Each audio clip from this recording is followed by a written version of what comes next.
Hello everyone, welcome to युक्ति professional classes. इस video में हम एमपीपीएससी असिस्टेंट रजिस्ट्रार के लिए एमसीक्यूज देखने जा रहे हैं। चलिए स्टार्ट करते हैं। मध्य प्रदेश लोक सेवा आयोग के सदस्यों की संख्या निर्धारित करने की शक्ति किसके पास है? तो ये शक्ति राज्य के राज्यपाल के पास है। भारतीय संविधान के अनुच्छेद 318 के अनुसार राज्य लोक सेवा आयोग के मामले में सदस्यों की संख्या और उनकी सेवा शर्तों को निर्धारित करने का अधिकार राज्य के राज्यपाल को दिया गया है। राज्यपाल अपनी विवेकाधीन शक्तियों का प्रयोग करते हुए यह तय करते हैं कि आयोग में कितने सदस्य होंगे और उनके कार्यालय के कर्मचारी कैसे कार्य करेंगे।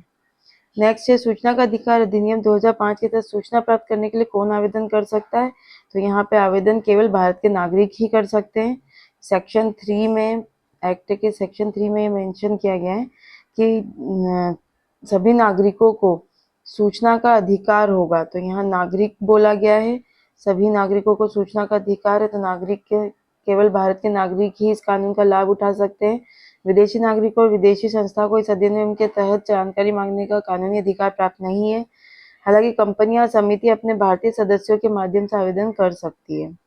नेक्स्ट, लोक सेवा गारंटी अधिनियम 2010 के तहत अपीली अधिकारी के आदेश के विरुद्ध अपील कितने दिनों में की जा सकती है? तो ये अपील 60 दिनों के भीतर की जा सकती है।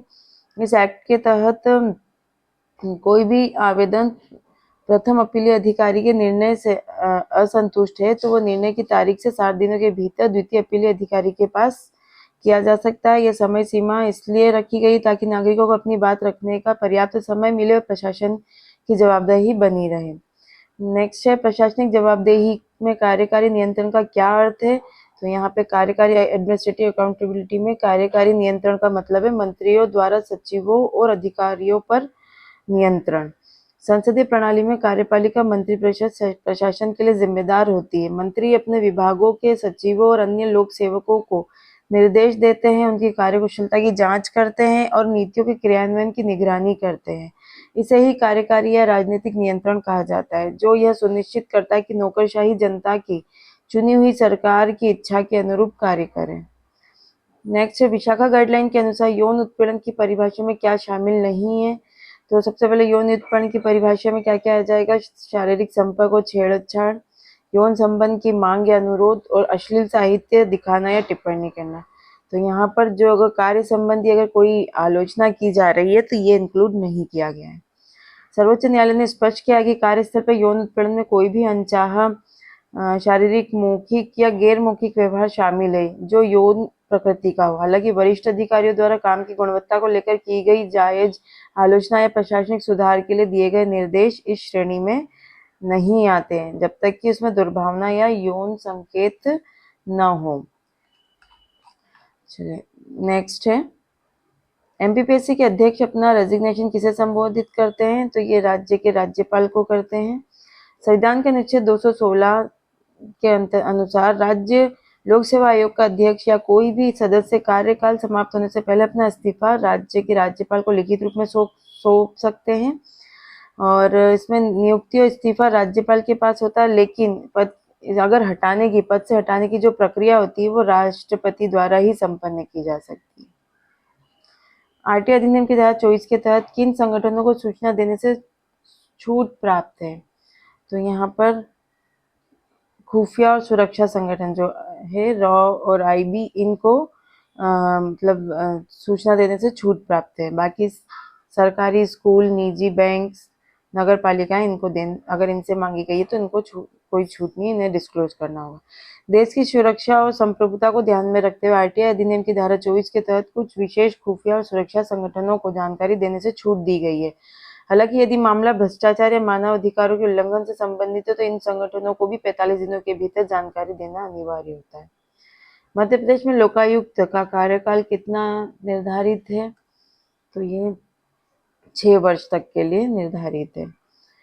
मध्य प्रदेश लोकायुक्त एवं उप लोकायुक्त अधिनियम के तहत लोकायुक्त का कार्यकाल 6 वर्ष की अवधि के लिए होता है। एक बार कार्यकाल समाप्त होने के बाद वह व्यक्ति उसी पद पर पुनर्नियुक्ति के लिए पात्र नहीं होता। यह प्रावधान संस्था की निष्पक्षता और स्वायत्तता को बनाए रखने के लिए किया गया है। नेक्स्ट है, प्रशासनिक समन्वय के लिए मुख्य सचिव की क्या भूमिका है?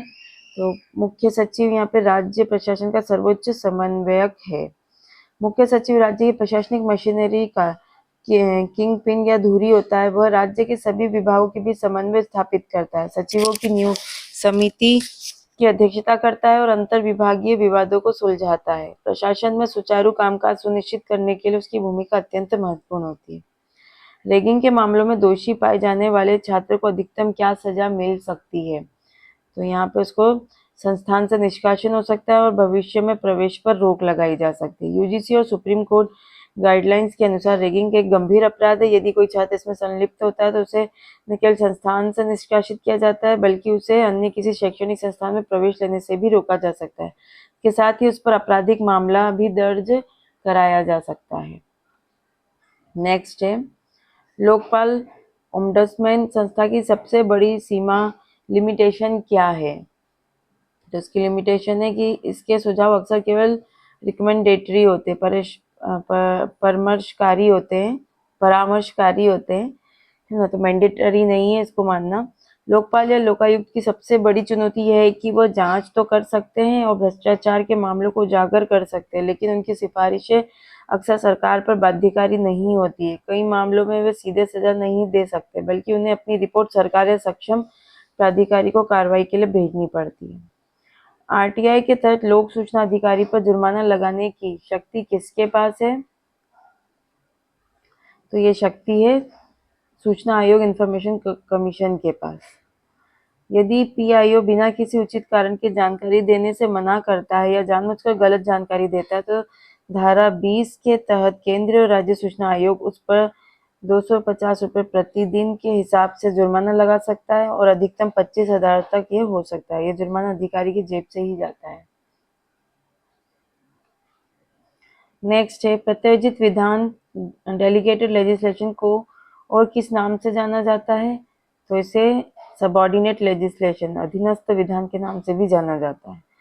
इसे अधीनस्थ विधान इसलिए कहा जाता है क्योंकि यह संसद या सर्वोच्च निकाय द्वारा बनाए गए मूल अधिनियम के अधीन होता है। कार्यपालिका केवल उन्हीं सीमाओं उसमें नियम बना सकती है जो संसद ने कानून में तय की है। यदि नियम मूल कानून से बाहर जाते हैं तो उन्हें अल्ट्रा वायरस मानकर रद्द किया जा सकता है। इंटीग्रिटी सुनिश्चित करने के लिए नोलन समिति ने सार्वजनिक जीवन के कितने सिद्धांत दिए थे? तो ये 7 सिद्धांत दिए थे। ब्रिटेन की नोलन समिति ने लोक सेवकों के लिए 7 महत्वपूर्ण सिद्धांत दिए थे। निस्वार्थता,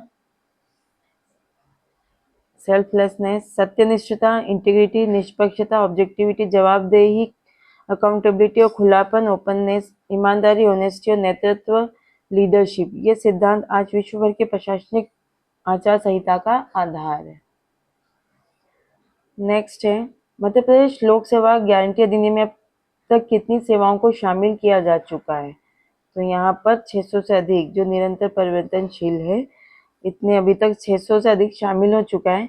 2010 में जब ये कानून बना था तब केवल कुछ ही सेवाएं शामिल थी, लेकिन समय के साथ इसकी लोकप्रियता और प्रभाव को देखते हुए वर्तमान में राजस्व, गृह, शिक्षा, स्वास्थ्य जैसे लगभग सभी महत्वपूर्ण विभागों की 600 से अधिक सेवाएं इसमें जोड़ी जा चुकी है। यह आंकड़ा सरकार समय समय पर बढ़ाती रहती है। नेक्स्ट है कोड ऑफ कंडक्ट का उल्लंघन करने पर लोक सेवकों के विरुद्ध कौन सी कार्रवाई की जा सकती है? तो इसमें डिसिप्लिनरी एक्शन लिया जा सकता है। यदि कोई प्रशासनिक अधिकारी सिविल सेवा आचरण नियमों का उल्लंघन करता है तो उसके विरुद्ध विभागीय जांच बिठाई जाती है। इसके परिणाम स्वरूप उसकी वेतन वृद्धि रोकी जा सकती है, उसे निलंबित किया जा सकता है, गंभीर मामलों में उसे सेवा से बर्खास्त भी किया जा सकता है। नेक्स्ट है विश्वविद्यालय अनुदान आयोग के एंटी रैगिंग वेब पोर्टल का क्या उपयोग है? तो ये जो है ऑनलाइन शिकायत दर्ज करना और एफिडेविट जमा करना। यूजीसी ने रैगिंग को जड़ से खत्म करने के लिए एक समर्पित पोर्टल बनाया है। यहाँ पीड़ित छात्र अपनी पहचान गुप्त रखते हुए शिकायत दर्ज करा सकते हैं। साथ ही प्रवेश के समय प्रत्येक छात्र उसके अभिभावक को इसी पोर्टल के माध्यम से ऑनलाइन शपथ पत्र भरना अनिवार्य होता है कि वे रैगिंग में शामिल नहीं होंगे।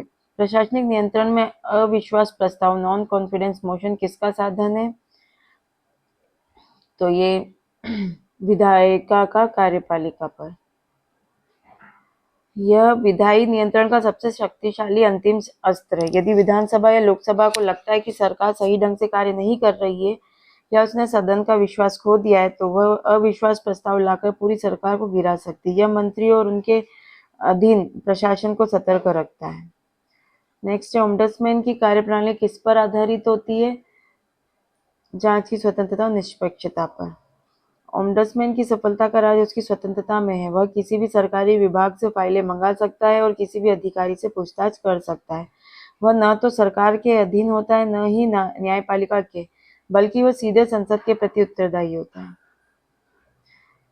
नेक्स्ट है, आरटीआई अधिनियम के तहत प्रथम अपीली अधिकारी के निर्णय के विरुद्ध द्वितीय अपील कहाँ की जाती है? तो द्वितीय अपील केंद्रीय या राज्य सूचना आयोग में की जाती है। धारा 19 सबसेक्शन 3 के तहत द्वितीय अपील सीधे सूचना आयोग को की जाती है। केंद्र के मामलों के लिए केंद्रीय सूचना आयोग नई दिल्ली और राज्य के मामलों के लिए राज्य सूचना आयोग जैसे भोपाल जिम्मेदार होते हैं। आयोग इस मामले में अंतिम निर्णय सुनाता है और पीआईओ पर जुर्माना भी लगा सकता है। नेक्स्ट है, प्रशासनिक जवाबदेही में सामाजिक अंकेक्षण की शुरुआत भारत में किस योजना में प्रमुखता से हुई है? तो ये मनरेगा में यूज हुआ था। मनरेगा अधिनियम में यह अनिवार्य किया गया था कि ग्राम सभा द्वारा कार्यों का सोशल ऑडिट किया जाएगा। इसमें गांव के लोग खुद मस्टर रोल और खर्च के बिलों की जांच करते हैं। इसने प्रशासन में स्थानीय स्तर पर जवाबदेही और पारदर्शिता का नया अध्याय शुरू किया है। नेक्स्ट, विशाखा गाइडलाइंस को किस वर्ष कार्यस्थल पर महिलाओं का यौन उत्पीड़न अधिनियम द्वारा प्रतिस्थापित किया गया था? तो ये 2013 में किया गया था। सुप्रीम कोर्ट की गाइडलाइंस आने के 16 साल बाद भारत सरकार ने sexual harassment of women at work place prevention prohibition and redressal act 2013 पारित किया। इस कानून ने विशाखा गाइडलाइंस को एक वैधानिक स्वरूप दिया और शिकायत निवारण की प्रक्रिया को और अधिक स्पष्ट और सख्त बनाया। नेक्स्ट, एमपीपीएससी के सदस्यों के वेतन और भत्ते उनके कार्यकाल के दौरान कम नहीं किए जा सकते हैं और लाभकारी परिवर्तन नहीं होगा उसमें।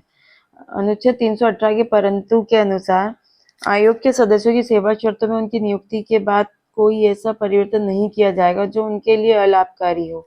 यह संवैधानिक सुरक्षा इसलिए दी गई है ताकि सरकार वेतन कम करने का डर दिखाकर आयोग के निर्णयों को प्रभावित न कर सके। समन्वय कोऑर्डिनेशन को प्रशासन का सार किसने कहा है? तो ये जेडी मूने ने कहा है। प्रसिद्ध विद्वान जेडी मूने ने कहा था कि समन्वय संगठन का पहला सिद्धांत है। वास्तव में यह प्रशासन का सार है। उनका मानना था कि यदि किसी संगठन के विभिन्न हिस्से एक दिशा में काम नहीं कर रहे हैं तो वह संगठन अपने लक्ष्यों को भी कभी प्राप्त नहीं कर सकता। सीएम हेल्पलाइन पर की गई शिकायत के निराकरण से यदि आवेदक असंतुष्ट है तो क्या होता है? उसे उच्च स्तर जैसे L2 L3 पर रीओपन किया जा सकता है।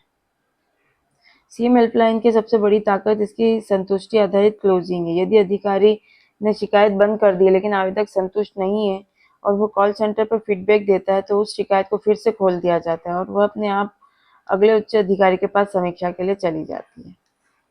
चलिए मिलते हैं नेक्स्ट वीडियो में। Thank you. वीडियो को लाइक ज़रूर करिएगा।